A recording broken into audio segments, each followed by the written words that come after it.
two existing feelings, right? And it says, yes, I want this, but I don't know how to, right? And so the but is what, it creates a lot of resistance. It creates a lot of stuckness. It creates a lot of emotional charge because like there's these two things that are happening and like, but they're doing this business, right? And so what I say is we can turn it into a yes and, right? Yes, I want to do something and I don't know how to do it, right? So that kind of got a little simple, right? So think, yes, I want to do X and Y, and I don't know how to. Okay. Yes, I think this video is stupid, and I'm making a response video to it. How's that sound? Yes, I think feminism is an outdated system that needs to go away, and I'm fighting against it. Ooh, this is fun! Yes, I don't think you know what you're talking about, and I'm going to point it all out. I'm going to take Anita Sarkeesian's advice and I'm going to point it all out.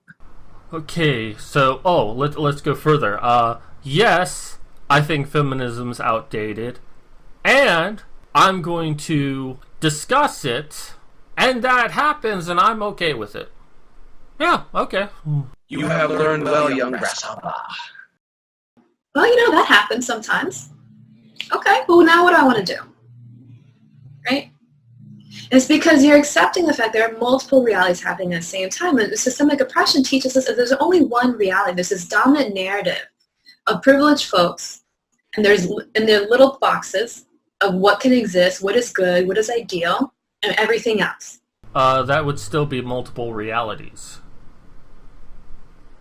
If you're saying that white supremacy only sees one reality where everything fits into a box, and then there's everything else, that's multiple realities. That means they see two realities. Everything in the box and everything not in the box. It's like when they say you have to look at life through a feminist lens. You have to alter your perception to see it their way because your way is flawed. And this all stems from the whole neuroscience that everyone perceives the same event differently. Yes, that is true. It's not massive things. It's tiny, it's minutia. It's small things that alter because your brain may not be as good at seeing a certain color like red or green, like people who are colorblind. Or your mind perceives things a little bit slower because it processes information slower, so you saw it in a different time frame. Or if you have ADD, it seemed faster to you. It's small things. It's not there. Everyone has their own separate reality. That's not the way it was meant. People have completely misconstrued it. How they perceive the universe is different than one another, but they can come to some commonality of what the nature of reality is. It's not to insinuate that there's multiple versions of reality running congruent with each other. There's one reality. It's just that people perceive that reality in different ways, but not so drastic that they all see something different. And some of those perceptions are created because they devise something like a feminist lens. They put everything through the feminist lens, and because that has, as they state, implicit bias, it makes them see bias in others. If you look for misogyny, you will find it. If you look for racism, you will find it. Yeah, I think some people do some blatantly stupid shit, like Disney with its, the new movie that they're putting out, Moana. Have you seen how they've got the full body suit for kids? It has it's brown skin and it's got the tattoos all over it. And they're saying that Disney is trying to appropriate Polynesian culture. It's like, yeah, that is kind of screwed up that you can dress your kid up in a full body suit of a religious historical figure from Polynesian culture. That is kind of screwed up, and Disney should have known better. But it wasn't meant to be like, hey, look, you can wear brown skin. It wasn't meant to be an insult. It was somebody screwed up when they approved it. Somebody wasn't thinking, and that's it. I mean, we have children dress up as presidents. Are you going to tell me that if a white kid dresses up as Barack Obama, it's racist, but if a black kid dresses up as Abraham Lincoln, it's not? There was actually an Aborigine woman who dressed her kid up as Thing 1 or Thing 2 and painted the kid's face all white, and she sent the picture to a news organization, and I think it was Australia or New Zealand, but it was because it was response to people freaking out because there was some black soccer player that a little white boy dressed up as, and he painted his face brown because, well, that was the guy's skin color, and he idolized this soccer player, so he dressed up as him for Halloween, and the Aboriginal woman dressed her kid up as Thing 1 with a white face and said, one is seen as racist, but the other's not. If you say that blackface is racist, then whiteface is also racist too. You guys need to stop complaining. And the really funny thing was, the soccer player that the little white boy dressed up as was like, hey, he looks up to me. It doesn't bother me. He looks up to me. He idolizes me. That is a great thing. Like, he even spoke out against the media who was trying to make this little, 5-year-old kid out to be a horrible racist. Well, I remember back on my days on Tumblr, which now I avoid like the plague, there was a picture, and I thought this was rather clever, in all honesty, but I guess these two kids got together, and one dressed as Peter Pan, and the other dressed as Peter Pan's shadow, covered in completely black clothing, I saw that. wearing black makeup. Not brown makeup like a black man, but black. And so many people on Tumblr, it's like, oh, this is racist, this is black-facing. And I'm like, he's playing the shadow of Peter Pan. This has nothing to do with race. You just want to be offended. Yeah. I need to be offended today. If I'm not offended, then I feel that I've been deprived. Right?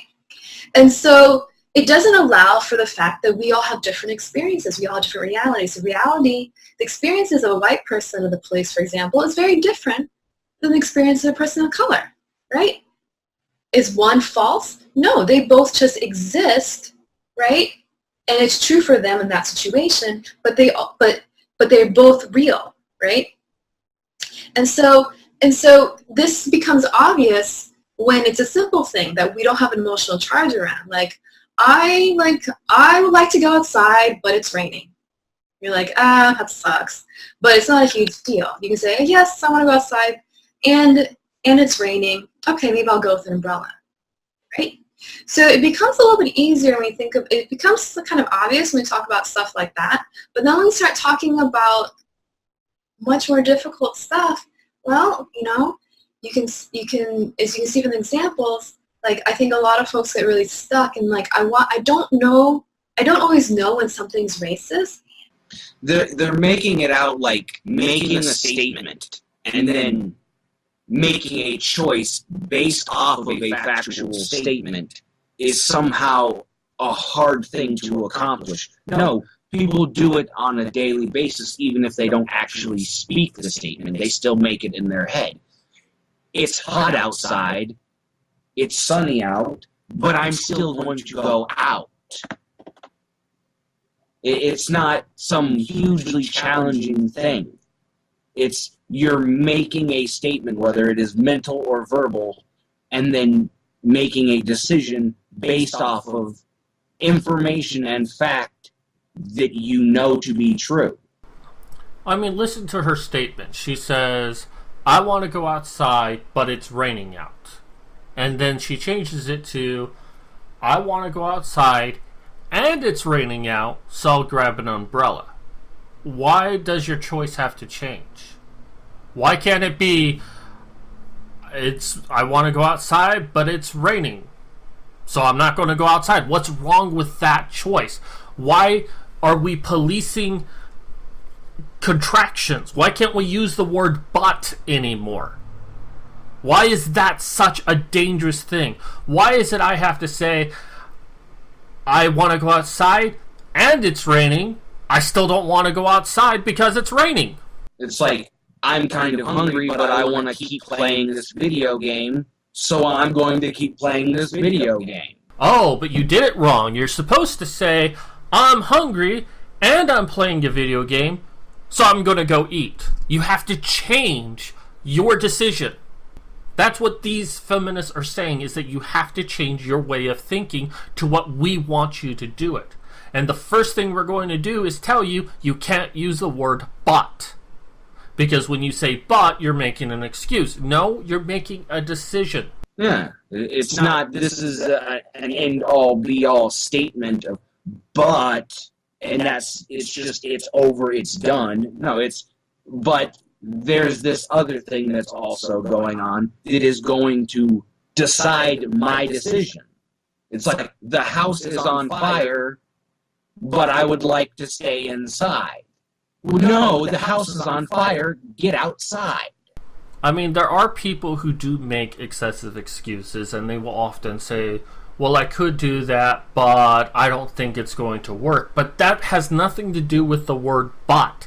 It has everything to do with just who they are and how they always create excuses. But the word but is not the epitome of just disagreement, of making excuses, of trying to escape responsibility.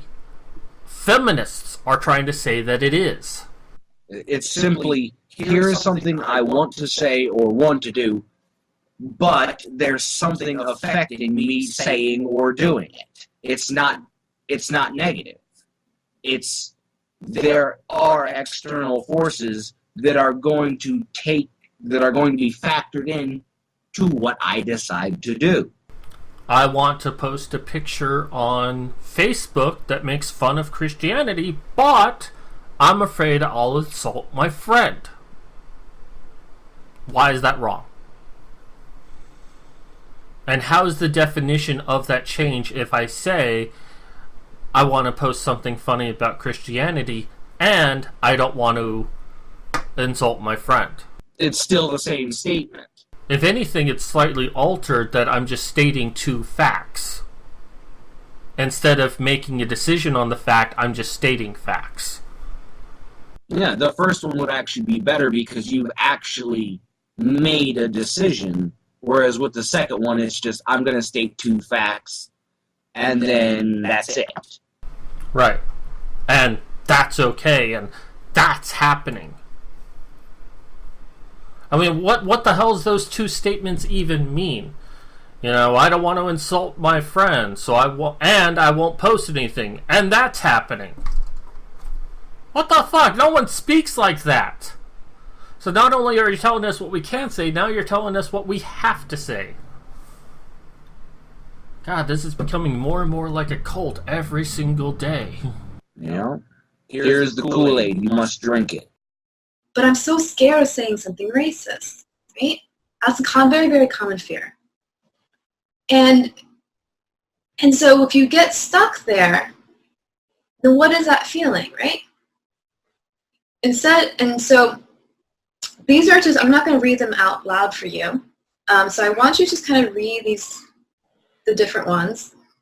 If one speaks to you, maybe you want to pick that up. But I want folks to think about, you know, what are some situations, some feelings they have to make them get stuck, right? Yes, they want to do this, but but blah, blah, blah, right? Something. And so I want folks to write down do the yes, but. And then you can just swap out the and. So, and what I want, as you're writing this down, I want to explain just a little bit more about some of these other sentences that I have here. So yes, X, and Y, and that happens, that's okay. Where this comes from is that oftentimes we want to deny that what happened happened because we don't want that to have happened in the first place, right? And so we get fixated that it shouldn't have happened, that we didn't want it to happen. Why did it happen? It becomes... Okay, in this situation, I find myself being very Zen Buddha. If something happened and you can change it, then there's no use in regretting it because you can fix it.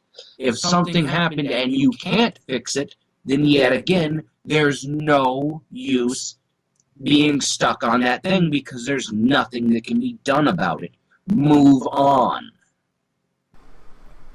Well, in a lot of ways, she's talking about self-serving bias. Let me get psychology in on this. And I don't necessarily disagree with you, but what she's saying is that people want to deny themselves the experience of something that happened, especially if it's something negative and they don't want to deal with it. And that is very true. That happens for a vast variety of reasons. There's not one simple reason why that happens. But people will often ignore things that they don't like. Feminism does that all the time. Whenever we point out that there are these bad feminists over here doing it, they will do everything they can to separate themselves from that, saying, well, they're not actually feminists. Well, they're not my kind of feminists. They're fringe feminists. They're a fringe group. They don't represent the whole. You can't judge a whole movement by the selection of a few. Instead of saying, you know what, you're right, and these people, we need to speak up against them.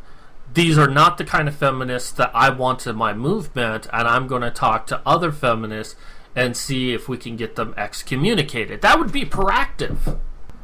I mean, that would be the yes and right there. It's like, yes, those are bad feminists, and I'm going to do something about it.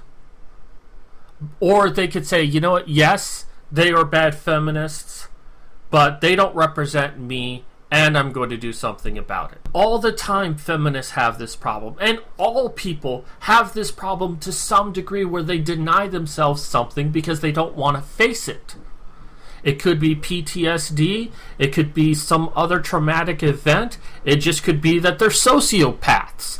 It could just be that it's, a repressed memory. It could just be that, they just don't want to feel bad, so they block it from their mind so they can feel good. Or they validate it by making the statement, it is natural for those who are oppressed to feel anger and hatred against their oppressors. It's like you're validating bad behavior. But the thing is that you can't just say that, well, people do this, so we need to change the way we speak. That's not going to solve anything. And so far, you've not given any sort of solution as to how to heal from toxic whiteness. All you've done in an hour, out of a 90-minute video, in the first hour, all you've done is say, white people are responsible, and they're the ones that need to fix it, but they can't talk to other people about it except other white people, and you need to change the way you speak. So where's the healing begin? Where's the healing aspect of all of this? There's a quote that I love. Yesterday's victims will become tomorrow's aggressors. And all they're doing is ensuring that tomorrow there will be an aggressor. Because if you say, white people screwed up and white people got to fix it for everybody else, you're going to have, in a few generations, the same situation just flipped. It's going to be white people have done all of the hard work and have been treated like shit. And it's going to be now black people are seen as the oppressors and white people are the victims. And it just keeps the cycle going.